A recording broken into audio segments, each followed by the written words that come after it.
सलमान भाई से तो माइक पर तशरीफ लाए और अपने ख्यालात आपके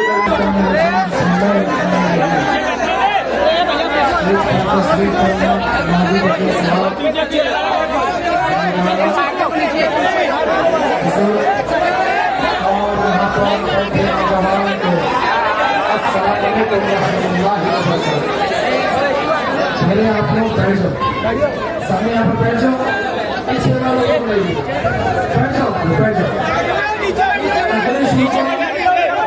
शुरू करूँ, बैठ जाओ, बैठ जाओ।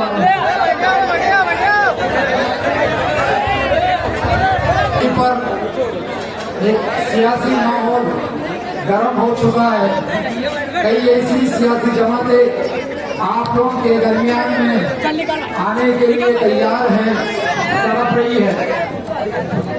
इसलिए तड़प रही है क्योंकि सियासी कुछ जमातें हैं जो मुसलमानों के वोट लेना चाहते हैं। 5 साल में ऐसी जमातों को सिर्फ मुसलमानों के वोट याद आते हैं। मैं उनसे मुखातिब होकर कह रहा हूं, जो एनसीपी, शिवसेना या आप लोग बैठ जाओ, बैठ जाओ, बैठ जाओ।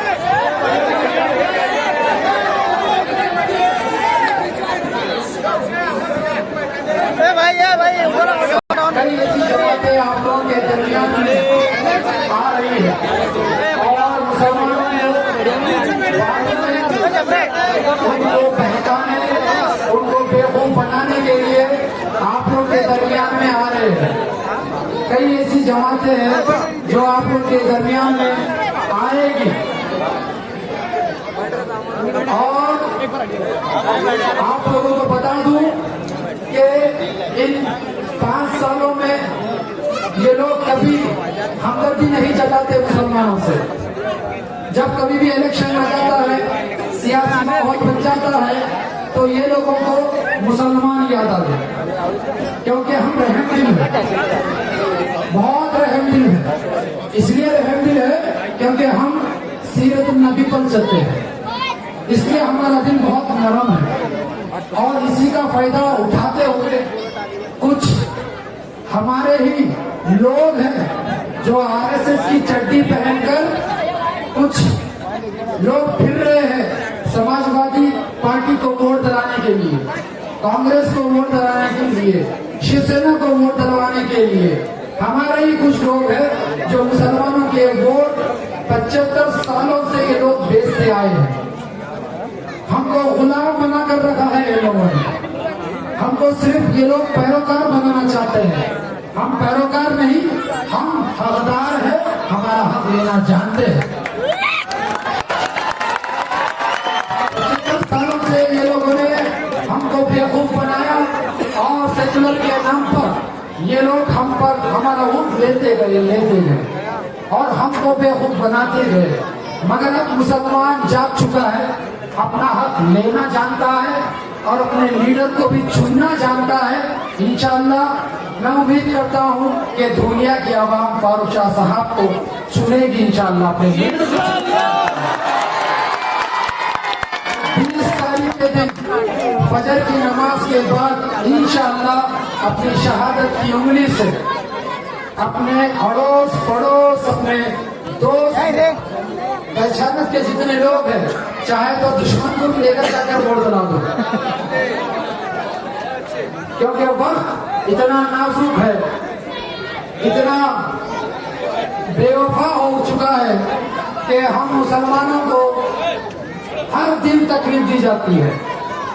कभी हमारे मस्जिदों के ऊपर से बुलडोजर की बात की जाती है, तो कभी हमारे मुसलमानों को हमारे घर तोड़ने की बात की जाती है, हमारे कारोबारों को तबाह करने की बात की जाती है, हमारे मदरसों को तबाह बर्बाद करने की कोशिश की जाती है, हमारे बहनों को बेपर्दा करने की कोशिश की जाती है। हद हो जाती है। कभी हमारे रसूलुल्लाह सल्लल्लाहु अलैहि वसल्लम की शान में गुस्ताखी की जाती है। और ये आज आपका वोट मांगने आ रहे हैं वही लोग हैं जो खामोश बैठे थे और उनके मुंह में रसगुल्ला था, कभी ये लोग कुछ नहीं बोले। आज ये आ रहे हैं आपके दरमियान में मुसलमान का वोट लेने के लिए। क्या आप ऐसे लोगों को वोट देंगे? अरे वो रसूलुल्लाह, वो सरकार जो हमारे लिए पेट पे पत्थर भरकर हमारा लिए मुकाबला किया, उनकी शान में जब गुस्ताखी होती है, यही हमारे कुछ में से मुनाफिक है जो आज ये शिवसेना में जाकर बैठे हैं। आज समाजवादी पार्टी में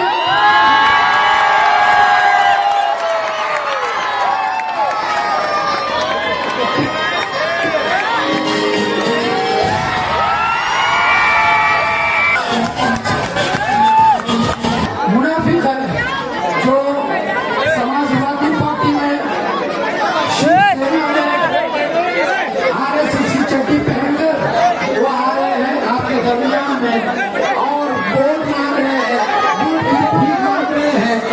वो लोग जो रसूलुल्लाह की शान में गुस्ताखी हुई, वो लोगों को तकलीफ नहीं हुई। वो लोग सिर्फ अपना सौदा करना चाहते हैं, अपने घर भरना चाहते हैं, आपकी तरक्की नहीं चाहते। आज जो स्टेज पर जो लीडर बैठे हैं, ये आपको लीडर बनाने के लिए आए हैं, आपकी तरक्की करने के लिए आए हैं, दुनिया को रोशनी देने के लिए आए हैं। क्या ऐसे लीडर को चुनेंगे आप लोग? ऐसे लीडर को चुनो। और यहाँ के आबो हवाओं में मैं एक चीज ये देख रहा हूँ कि मुसलमानों के वोट 3000 रुपए में खरीदने की बात कर रहे हैं। मैं उन आरएसएस के चड्डी पहनने वालों को बोल दूं कि ये वो लीडर के वोटर है जिन्होंने 1300 करोड़ के काम किए। अरे तुम 3000 में खरीदने की बात करते हो। अरे वो लीडर के जो वोटर जो 1300 करोड़ के काम किए, क्या उनके वोटर 3000 में बिक जाएंगे? अरे शर्म की बात है मुनाफिकों। तुमको एक होना चाहिए था जब मस्जिदों को शहीद किया जा रहा था, मदरसों को नुकसान पहुंचा जा रहा था, हमारी बहनों को बेपर्दा करने की कोशिश की जा रही थी, हमारे रसूलुल्लाह की शान में गुस्ताखी की जा रही थी, जब तुम्हारे मुंह में रसगुल्ला था। क्या घंटी है? कोई भी आएगा दबाकर चले जाएगा, बजाकर चले जाएगा। याद रख लो, ये मुसलमान जाग चुका और अपना लीडर चुन चुका। इंशाअल्लाह बताएंगे। अरे हद होती है, हर एक चीज की हद होती है। हमेशा आते हैं मुसलमानों के वोट बटोरने की कोशिश करते हैं, हद होती है। कहाँ थे ये लोग जब दिल्ली के अंदर फसाद हुए, जब झारखंड में फसाद हुआ, यूपी में फसाद हुआ? ये सिर्फ अपनी रोटियां सेकना चाहते हैं। मुसलमानों के नाम पर हमेशा ये लोग धोखा देते आ रहे हैं। और ये जमात आपके एक हक की आवाज है। आपके साथ जो नाइंसाफी हो रही है, वो नाइंसाफी के खिलाफ की आवाज है, जुल्म के खिलाफ लड़ रही है। ऐसी आवाज को बुलंद करेंगे इंशाअल्लाह। आवाज नहीं आ रही है इंशाअल्लाह। हाँ भाई, वो आरएसएस की जो चड्डी पहने हुए ना, उन तक जाना ये आवाज इंशाअल्लाह। देखा कि किस तरह से माहौल बनाया जा रहा है, किस तरह से मुसलमानों के खिलाफ नफरत फैलाई जा रही है। मगर हमारे ही कुछ लोग हैं जो हमारे पास आकर हमको बांटने की कोशिश कर रहे हैं। और जब इस धूलिया में अंधेरा था, यही फारूक शाह साहब ने इस धूलिया को रोशनी दी। यहाँ के गलियों में इतना अंधेरा था, मस्जिदों को जा नहीं सकते थे, मदरसे का रास्ता नहीं था, कब्रिस्तान के हालात ठीक नहीं थे। बताओ, एक अपना ही भाई को दर्द रख सकता है? अगर खुदा ना खास्ता अगर कुछ कोई अगर गैर कौम का अगर जीत गया तो ये मस्जिद का काम हो सकता है? क्या ये मदरसे का काम हो सकता? क्या ये कब्रिस्तान का काम हो सकता? क्या आपका काम हो सकता? तो फिर क्यों ना हम फारूक शाह साहब को 20 तारीख के दिन बटन दबाकर जिताएंगे इंशाअल्लाह। इंशाअल्लाह भरपूर जिताएंगे। एक नारे के साथ उन तक जाना ही आवाज इंशाअल्लाह, जो आपके बीच में जो बांटने की कोशिश करेंगे, आकर बताएंगे 3000 रुपए देने की बात करेंगे। कल मेरा भाई एक 3 लाख की चप्पल पहन के था, वही चप्पल से मैं आपको बोला, तो वो चप्पल आप लोग भी ले लो थोड़ी थोड़ी देर के लिए, ठीक है इंशाअल्लाह। नारे तकबीर, नारे तकबीर, नारे तकबीर। और आप लोग की ताउन से होने वाले अगले 5 साल के आमदार डॉक्टर फारूक शाह साहब, आली जनाब इजराइल साहब, आली जनाब अब्दुल वहाब साहब, आली जनाब शुएबुल्लाह साहब, आली जनाब साजिद साई साहब, आली जनाब नियाज भाई साहब, आली जनाब फरीद भाई साहब, निहाल अख्तर साहब, मैं तहे दिल से शुक्रगुजार हूँ तमाम मदनी ग्रुप का, मैं तहे दिल से शुक्रगुजार हूँ तमाम जिलानी ग्रुप के तमाम मेंबरात का, यहाँ पे मौजूद मेरे कौम के बुजुर्गों, मेरे नौजवान साथियों, बसे पर्दा बैठकर सुनने वाली मेरी इज्जतदार माँ और बहनों, अस्सलाम वालेकुम व रहमतुल्लाहि व बरकातुहू। इंतखाबात चुनाव का माहौल है और इंतखाबात और चुनाव जब आते हैं, हर एक सियासी जमात आपके दरमियान में आती है और आपकी जो ताकत आपका वोट है वो हासिल करने की कोशिश करती है।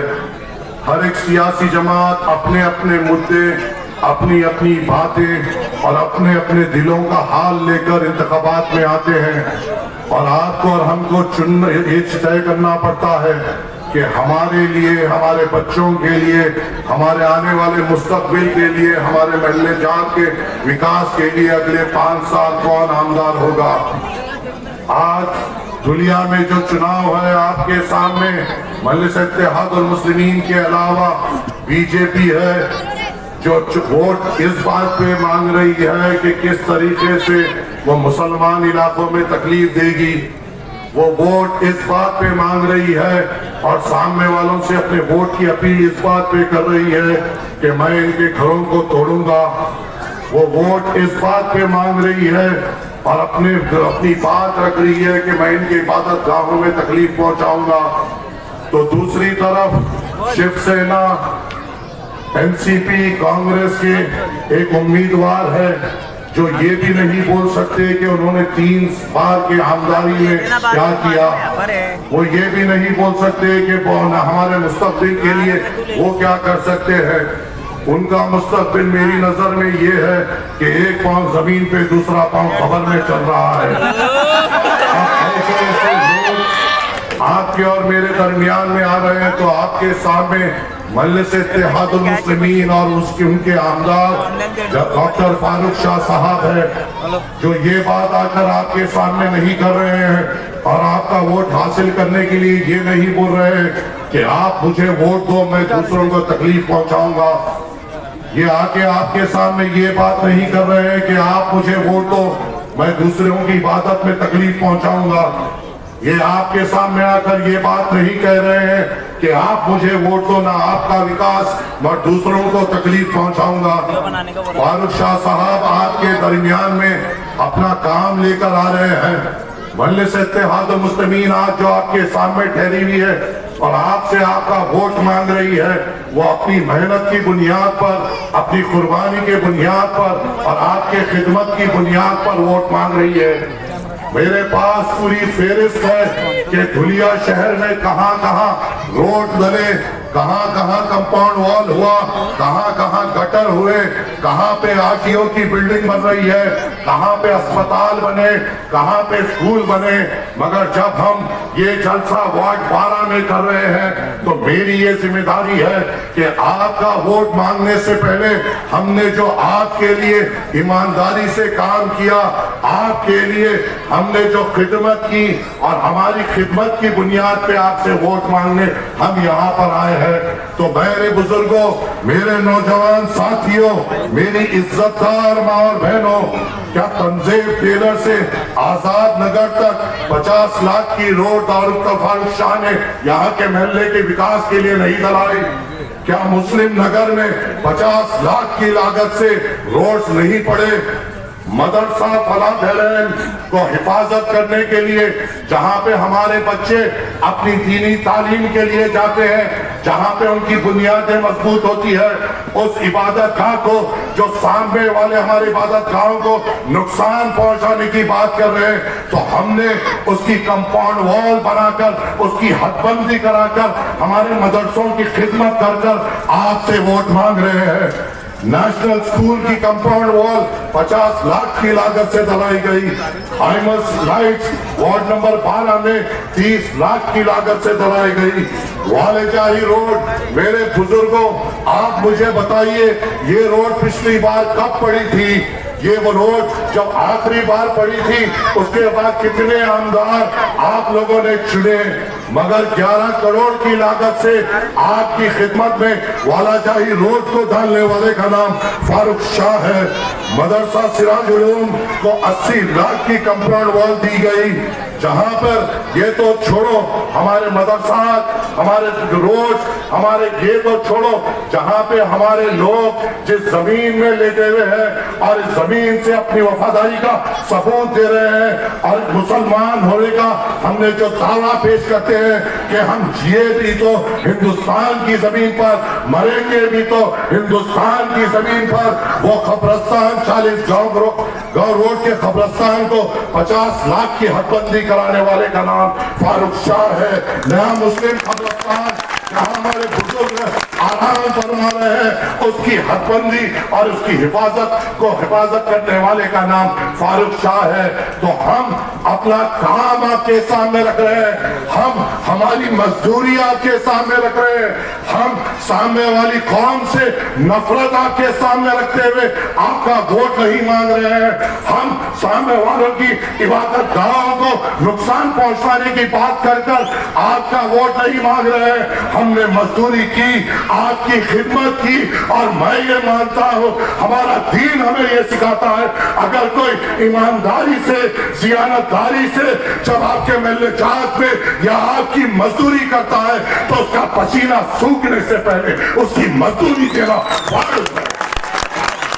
क्या हमने इस महल्ले से इत्तेहादुल मुस्लिमीन के क़यादीन ने क्या आपके महल्ले जात का विकास नहीं किया? क्या हमने आपके गली कोचों में रोड, गटर, नल, लाइट का काम नहीं किया? अगर कुछ काम भी बच गया है तो इतने काम हुए वो भी हो जाएंगे इंशाअल्लाह। अगर हमें मुनज़्ज़म होने की जरूरत है, विकास के नाम पे एक होने की जरूरत है, कौम और इत्तेहाद के नाम पर एक होने की जरूरत है। बताओ, दुनिया में क्या मजाक नहीं चल रहा?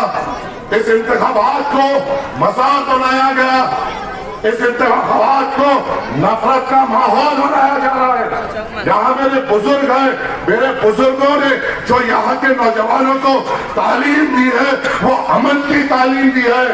हमारी माँ ने हमें जो तालीम दी है, वो अपने पड़ोसी के हुकूक की तालीम दी है। हमारे उलमाए किराम ने हमें जो तालीम दी है, चाहे वो यतीम हो, किसी भी कौम का हो, उसके सर पर शफकत का हाथ रखने की तालीम दी है। हमारे बड़ों ने गरीबों से हमदर्दी की तालीम दी है, चाहे वो हिंदू हो या मुसलमान हो।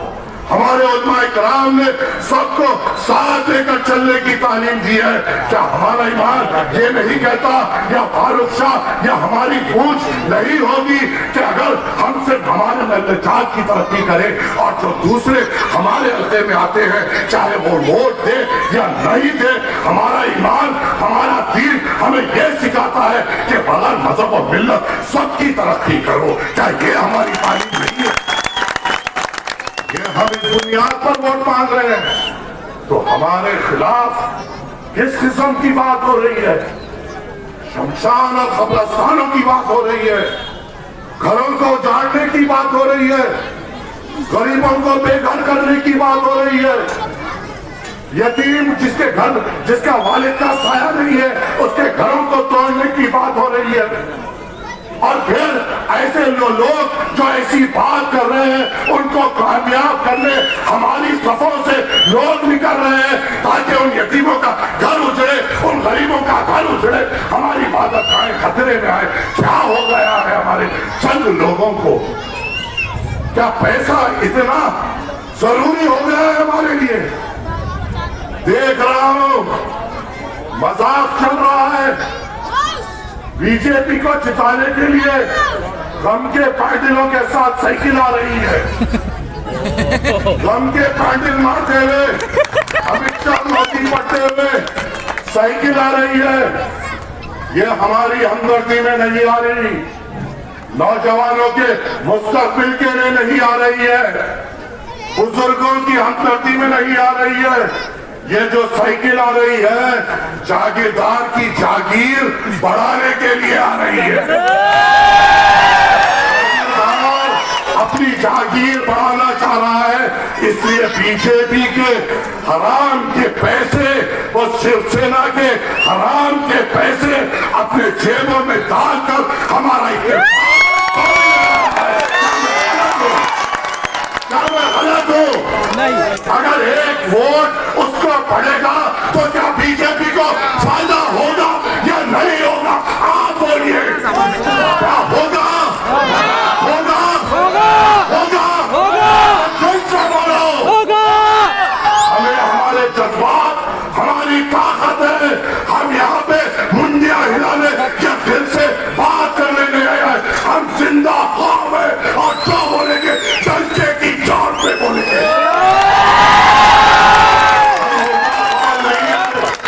अगर मुकाबला होगा तो जिंदों की तरह होगा, खिदमत होगी जिंदों की तरह होगी, विकास भी होगा तो दिल में जज्बा लेते हुए विकास होगा।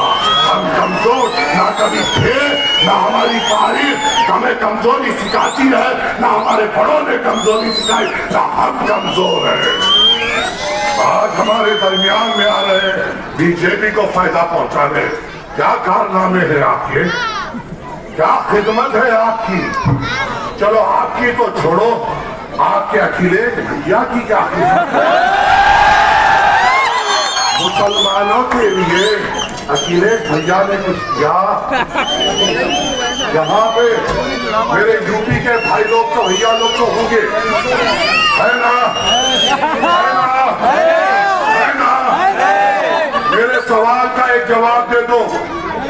अगर मैं गलत हूं तो मेरे यूपी के भाइयों से गुजारिश है, कह देना माजिद तू झूठा है, बैठ जाना, बैठ जाऊंगा। अगर मैं सच हूं तो अपने दिलों में झांक कर पूछ लेना कि हम किस तरफ जा रहे हैं। जब मुजफ्फरनगर का फसाद हुआ, जब हमारे नौजवानों को, जवान नौजवानों को कत्ल किया गया, उनके पांव की कोखें उजाड़ी गई, उनके वालिदों के कंधों पे हिंदू दुनिया का सबसे बड़ा बोझ डाला गया, जब हमारे बहनों की मुजफ्फरनगर में इस्मत रेजी की गई, जो हामला औरतें थे उनके पेटों को चीर कर उनके बच्चों को नेज़ों पे नचाया गया, क्या उस वक्त वहां का मुख्यमंत्री योगी आदित्यनाथ था? योगी आदित्यनाथ था? शिंदे था? भाई ठाकरे या उद्धव ठाकरे था? कौन था? कौन था? अखिलेश यादव था, जिसकी हुकूमत में हमें काटा गया, मारा गया, हमारे बहनों की इस्मत रेजी की गई, पेटों को चीर कर बच्चों को नेज़ों पे कराया गया। क्या ये जरूरी है? क्या ये जरूरी है कि तुम्हारा दिल जभी तड़पेगा जब वो बहन तुम्हारी सगी बहन हो? तुम्हारा दिल जभी तड़पेगा जब वो नौजवान जिसको कत्ल किया गया वो तुम्हारा ही खून हो? तुम्हारा दिल जभी तड़पेगा जब वो घरे उजाड़ा गया वो हमारे ही घर हो? अरे क्या हमारा रिश्ता कलमे का नहीं है? क्या हमें एक दूसरे के लिए तड़पना नहीं है? और जब ये भी याद रख लो मेरे भाइयों लोगों, मैं हैदराबाद से आया हूँ, हाथ जोड़कर आपसे इत्तेहाद की अपील करता हूँ। विफाक जब होता है तो कोई ये नहीं देखता ये सुन्नी है, तबलीगी है, शौरा है, निजामुद्दीन है, शिया है, अवले है या अहले हदीस है। कोई ये भी नहीं देखता कि ये सैयद है या दूसरी बिरादरी के हैं। वो आपकी टोपी देखते हैं, दाढ़ी देखते हैं और भागते हैं जब वो हमें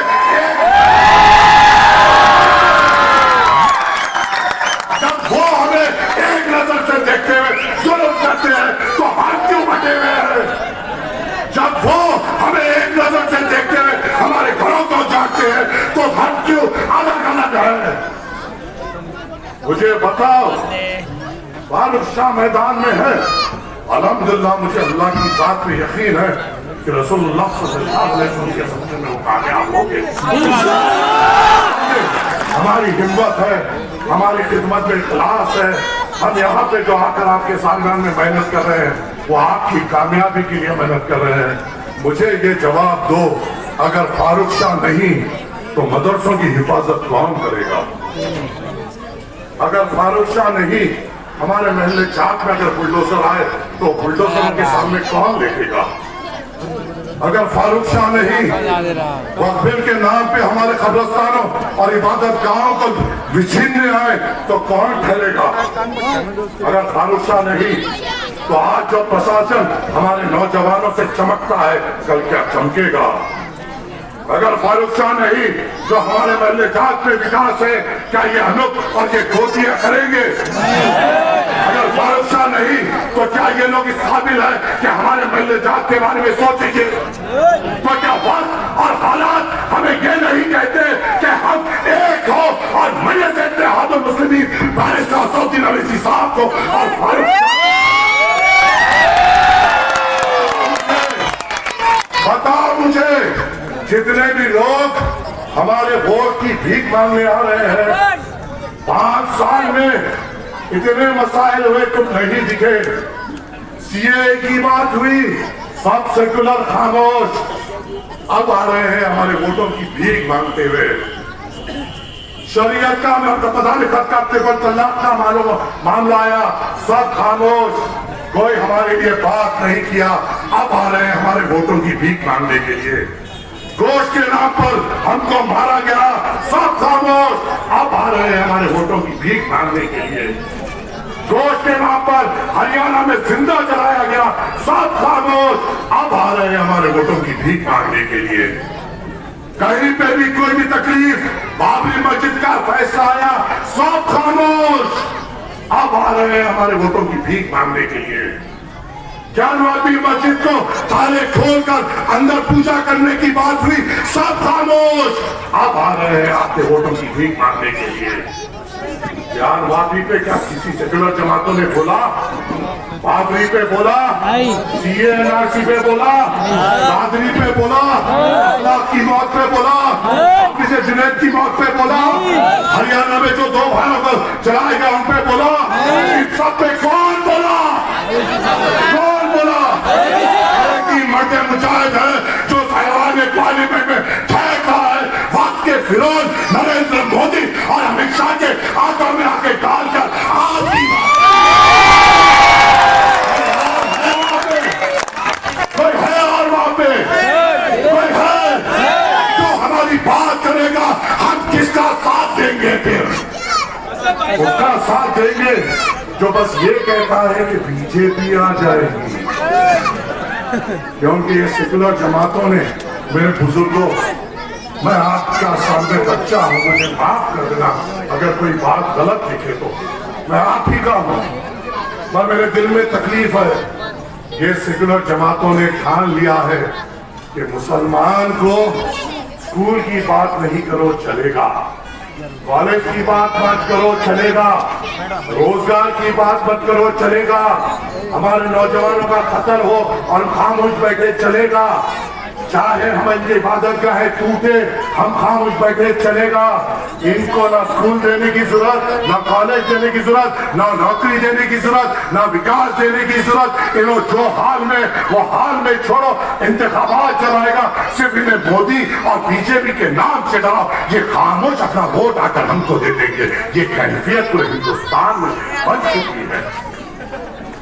हमारी बात करने वाला कोई नहीं है, चाहे कुछ भी इल्जाम लगाए, हमें कुछ कोई भी नाम से पुकारे, सी टीम बोले, हक ये है कि कभी भी कोई परेशानी आती है, बोलने वाली तो मजलिस इत्तेहादुल मुस्लिमीन बैरिस्टर असदुद्दीन अवैसी साहब और फारूक शाह ही है। ये तो बात है। हमने जो सुना है, हमारे पास जो फौज है वो शेरों की फौज है। हमारे पास समाजवादी के जैसे ना खुदा निहात गुलाम नहीं है। अच्छा, और एक बात पूछता हूं, इससे भी एक अंदाजा हो जाएगा कि मुस्लिम क़यादत कैसी नहीं होनी चाहिए। बहादुर होनी चाहिए, बोलने वाली होनी चाहिए, या हमारे लिए ठहरना चाहिए। यूपी के यहाँ पे भी लोग हो गए, फिर से पूछ रहा हूँ, फिर एक सवाल रखता हूँ, अगर मैं गलत हूँ तो कह देना तू झूठा है। जब मुजफ्फरनगर में ये सब कांड हो रहा था, यूपी के विधानसभा में कितने मुस्लिम आमदार थे मालूम है आपको? समाजवादी और बीएसपी के मिला के 60 आमदार थे, 60 आमदार, मगर 60 मुसलमान आमदार उनकी गुलामी में थे, कौम की हमदर्दी में नहीं। किसी ने आवाज नहीं उठाई, किसी ने वहां पे जाकर आंसू नहीं पहुंचा, यतीम के सर पर हाथ नहीं रखा, हमारे लिए हिम्मत नहीं बने, क्योंकि ये गुलाम है। मगर मजलिस इत्तेहादुल मुस्लिमीन में कोई गुलाम नहीं, या सिर्फ शेर है जो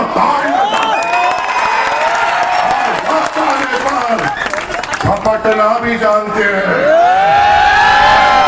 ये मत समझो, अब भी जब स्टेज पे चढ़ा, यहाँ से नौजवान आवाज दे रहे थे, देखे जरा कैसा झपटा था। किस्मत में है, किस्मत की बात है, हाथ को नहीं आया। तो ये बात होती है, हमारे हाथ, हमारे गिरेबान, हमारे बाजू वो है जो हमें तालीम देते हैं, अपने भाई की हिम्मत बनो, अपने भाई की ताकत बनो, अपनों के लिए ठहरो, अपनों को मजबूत करो और मजलिस इत्तेहादुल मुस्लिमीन को कामयाब करो, और यहाँ पर हमेशा अपने लोगों के लिए लड़ो। अब मुझे ये भी बता दो मेरे भाइयों, समाजवादी भी आ रही है, गोटे के लोग भी आ रहे हैं। अच्छा, गोटे की हालत ये है कि अब तो खाकी चड्डी पहनने के भी काबिल नहीं है, तो थैली भी खाकी लग रही होंगी। अगर पेशाब की थैली भी लग रही तो खाकी लग रही होंगी। ये सब आ रहे हैं।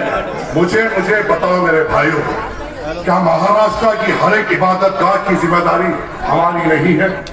या हमारी जिम्मेदारी सिर्फ ये है कि हमारे महल्ले जात में जो बस वो हो, दूसरों की तकलीफ हमारी तकलीफ नहीं है? ऐ खुश नसीब हो तुम, ऐ दुनिया वालों, आपके एक एक शख्स पे, एक एक बुजुर्ग पे, एक एक नौजवान पे, एक एक पर्दा नशीन और भैरव पे फख्र करता हूं मैं कि तुमने ऐसे आमदार को चुना जो कोल्हापुर में जब एक मस्जिद की बेउन्नति की गई विशालगढ़ में, तो आपका आमदार था जो वहां पर जाकर उनकी हिम्मत बना और सोलापुर विशालगढ़ के लोगों के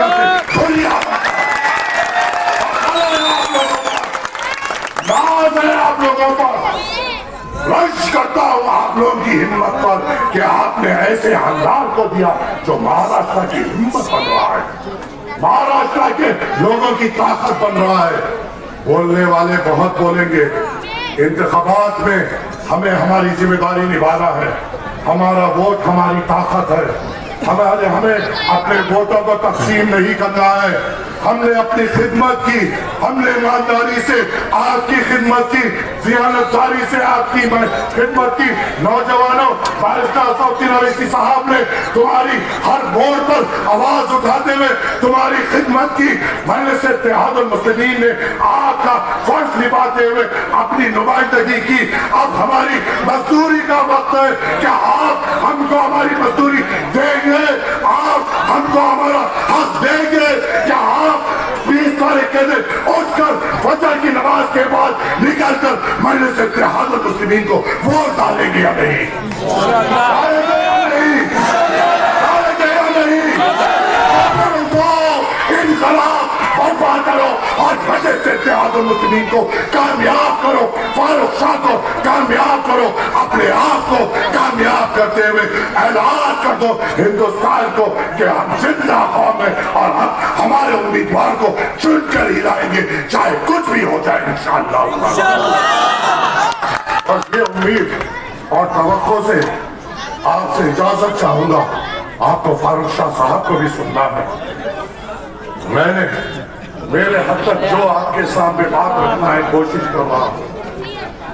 कर रहा हूँ कि जितने भी दिन यहाँ पर आपके दरमियान में रहूं, यहाँ के बुजुर्गों से मिलूं, नौजवानों से मिलूं, यहाँ के महल्ले के जिम्मेदार से मिलते हुए वोट की अपील करूं। बारिस्टर असदुद्दीन अवैसी साहब की बात आपके सामने रखूं। बोलो मैं, अगर मैं मेरी बात अपने अपनों के सामने नहीं रखूं तो किसके सामने रखूं? अगर मैं मेरे दिल का दर्द आपके सामने ना रखूं तो क्या गैरों के सामने रखूं? अगर मैं अपना दिल की तकलीफ अगर सुनाऊं तो आपके अलावा मेरा सुनने वाला है कौन? अगर मैं मेरी तड़प आपसे नहीं तो किससे सुनाऊं?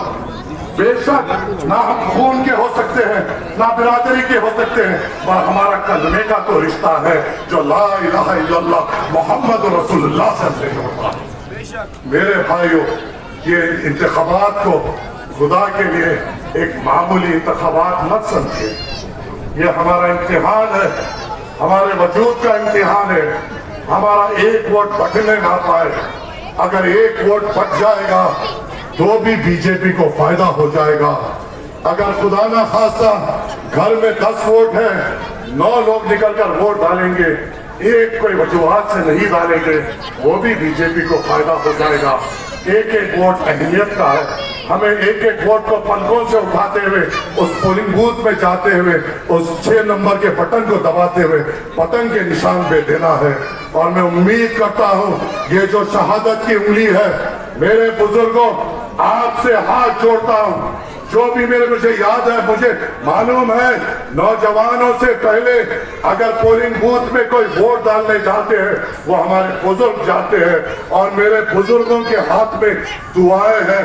मेरे बुजुर्गों के हाथ में मैं ये दिल से मानता हूँ बरकत है। जब आप अंदर जाए और पहली बार उस बटन को दबाए तो नस्रुन मिनल्लाह है, वो फतुल खरीद बोलकर आप दबाइए। इंशाल्लाह आपकी दुआओं से, आपकी बरकतों से 6 नंबर पर इतने बटन दबेंगे कि आसमान में 20 तारीख के दिन सिर्फ पतंग पतंग पतंग। अगर हमें हमारे कस्बे से निकलना होगा, मैंने बात की आपके सामने, सबसे पहले आपके सामने मैंने विकास रखा, जज्बात नहीं रखे, पहले काम रखा, काम के बाद मैंने हालात रखे, हालात के बाद हमें क्या करना चाहिए वो रखा। इल्जाम दिलाने वाले हम पे ये डालते हैं कि हम आकर सिर्फ जज्बाती तकरीर करते हैं। बोलो मेरे नौजवानों, बोलो मेरे बुजुर्गों, आप मुझे ताकीद करो, क्या मैंने कोई भी बात गलत की? जो हुआ है वही तो आपके सामने रखा और हम इसको कैसे नजरअंदाज कर सकते हैं? इसको हमें हमारे दिलों में उतारते हुए 20 तारीख के दिन मजलिस इत्तेहादुल मुस्लिमीन के हक में वोट डालते हैं फारूक शाह साहब को जिताना है।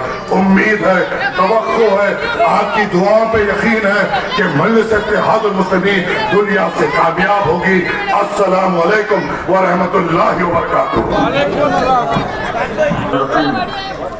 नहमदुल्लि अला रसूलिल करीम, अम्मा बाद।